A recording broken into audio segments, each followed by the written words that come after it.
আমাদের এখানকার মেলার মতো নয়, যদিও বা আমাদের আশপাশে অনেক মেলা হয়, রথের মেলা, বান্নির মেলা, শঙ্করী মেলা, তার মধ্যে এটাই শ্রেষ্ঠ।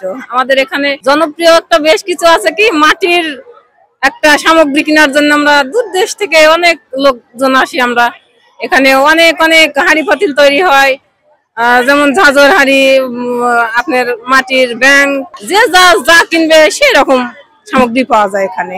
আমার বাবাও বলে গেছে প্রায় বহুদিন, প্রায় 400-500 বছর আগে হতে পারে মেলাটা হবে। এই মেলাটা দই চিড়া তারা খায়, খুব একটা আনন্দ ভোগ করা হয় সবাই মিলে। এই মেলাটা উদ্দেশ্য হচ্ছে আপনার বছর অন্তর, এটা গঙ্গাস্থানে উপলক্ষে মানুষ আসে এই পাতিল কেনার জন্য, বছরের জন্য নিয়ে যাওয়ার জন্য। এটাই আমাদের মানে একটা বছর অন্তর আশা।